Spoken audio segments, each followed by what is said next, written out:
Please, turn off the ad block, subscribe, and share.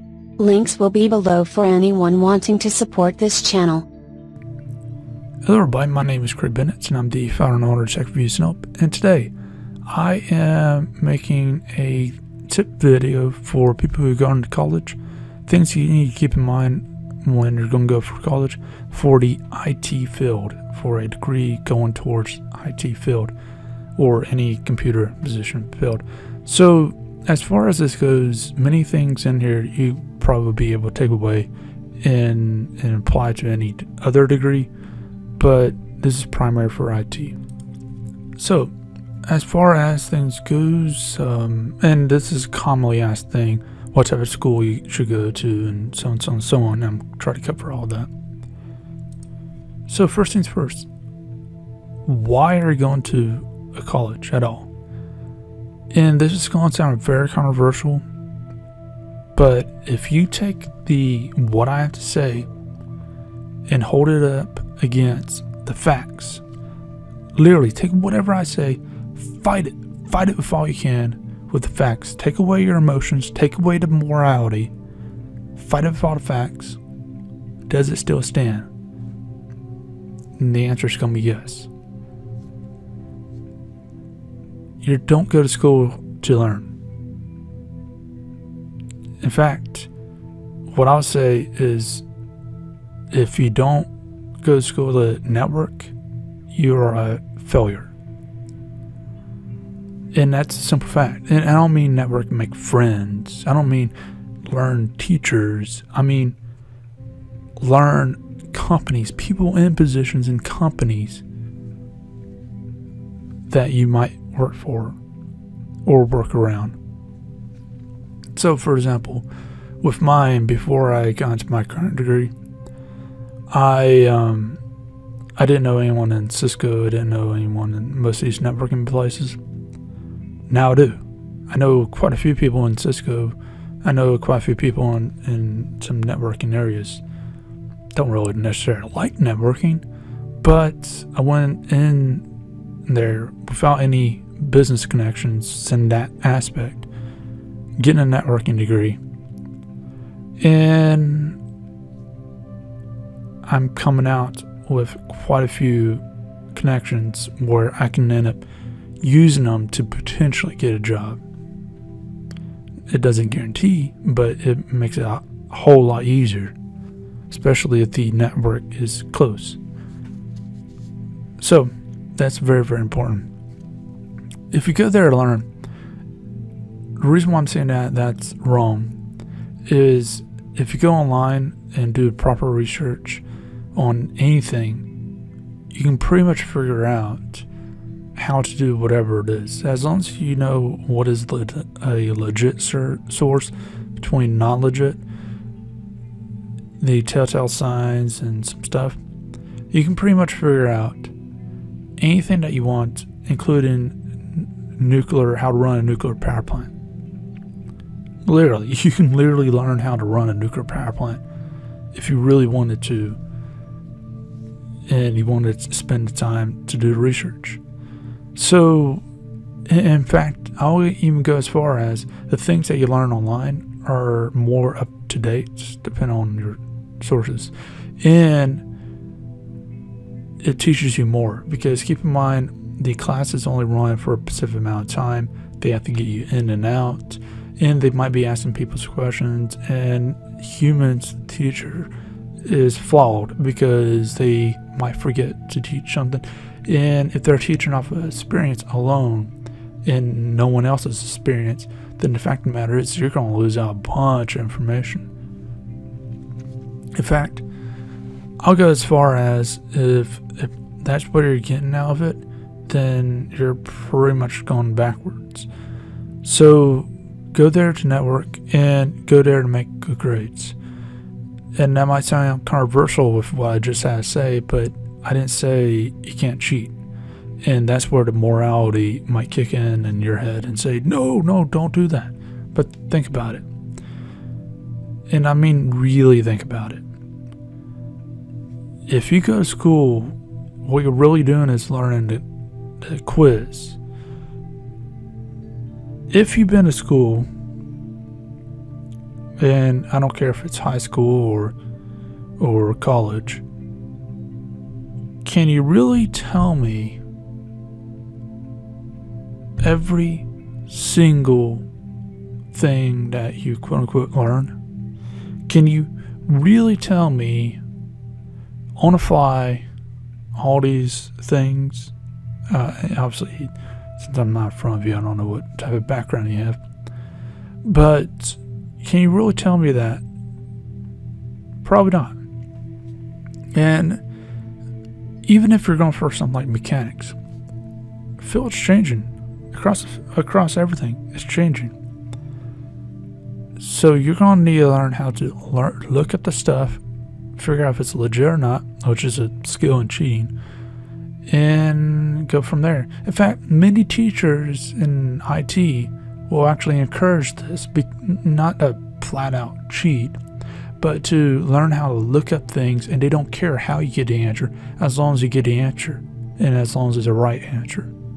Because if you can look it up, then you're good. Obviously, this doesn't work in everything, but it works in IT very well. And the reason why is things change too fast to learn all in school. So, as far as that goes, I don't know too much else that's going to be controversial that I say.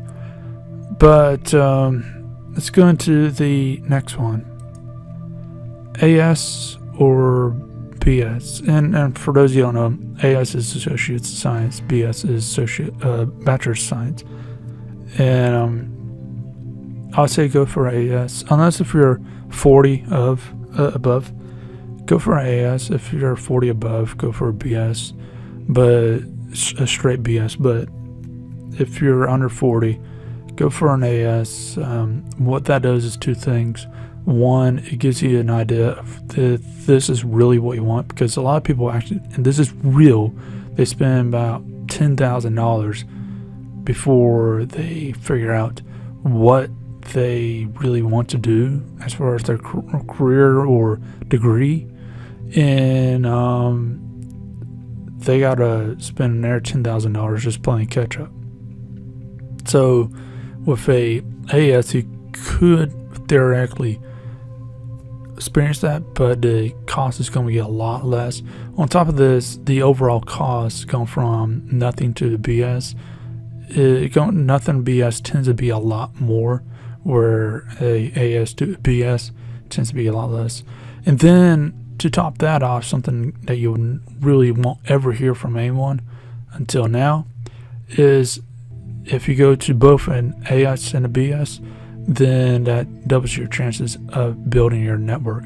So you can build who you can go to work with, who you go work for, if you build a tight-knit network that knows you very well, you know them very well, and you can say, hey, I just graduated, you guys got a position over there in Cisco or whatever? And they're like, yeah, here, I'll talk to whatever and see what can happen. I've seen that. I've seen that time again, even in government side. And yes, it's not supposed to happen ever, but it does happen. And why make things harder for you?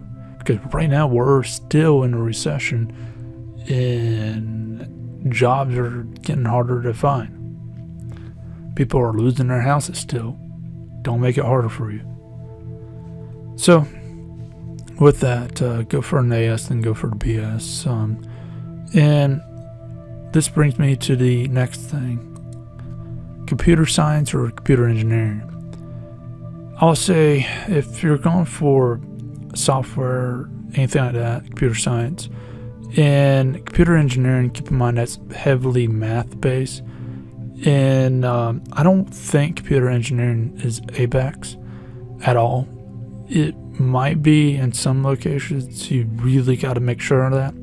What is ABACS? ABACS is engineering. It's real engineering. So by federal law, you must have an ABACS in order to work in aerospace, work in this, work in that. In a lot of government jobs, you will by federal law have to have it in order to work in the engineering thing. And as we all know, engineers get paid a ton more. I don't think computer engineers are ever ABEX. I know I never ran into one, and I know plenty of both regular engineers when I was going for my aerospace stuff and computer engineers.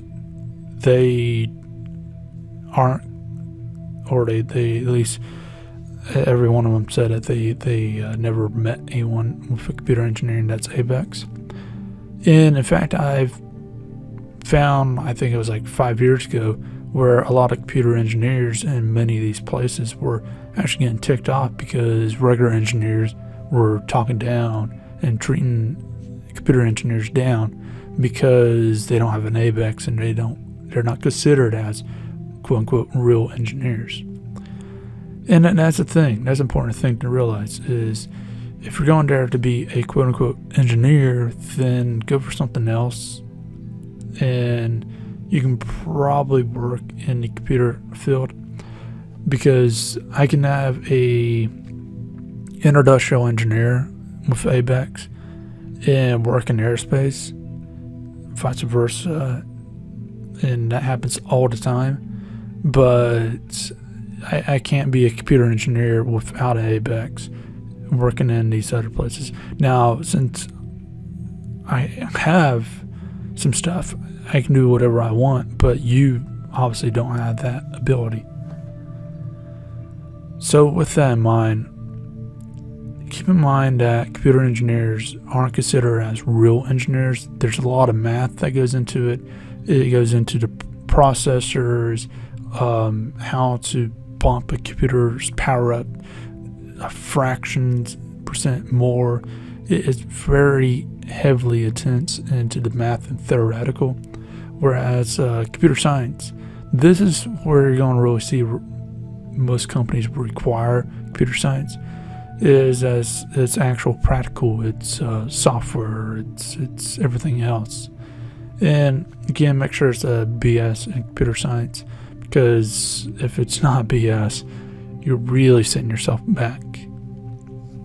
So, as far as that goes, the next thing I want to talk about is financials. I know this is a little bit off topic, but let's talk about financials real quick. So, again, I know this is getting old, but I have a aerospace degree already. I'm working on 2 degrees and possibly working on 2 more degrees in the coming year, if not 1. But by the end of this, I'm going to have 4 or 5. Basically, I don't have any loans. I don't have any loans at all. And my family is poor, very poor, and can't afford the paying the school. I wish it was the opposite, because I love to live that type of life. But the truth of the matter is family can't pay for it, and I can't pay for it, but I don't have any loans. You might be asking, how the hell did someone accomplish that? And I've been asked that a few times when people actually do find out that. Either someone uses me as an example, and this does happen, where people actually use me as an example and say, there is ways for most anyone to go to school and not get a single loan. It takes a little bit longer, but there is ways. So with that, it's using federal assistance. Now, not everybody can do this. You got to be above a certain age. Pell Grant is included in this. And if you do have any disabilities, check out your if you're in the United States, it's called a vocational rehabilitation.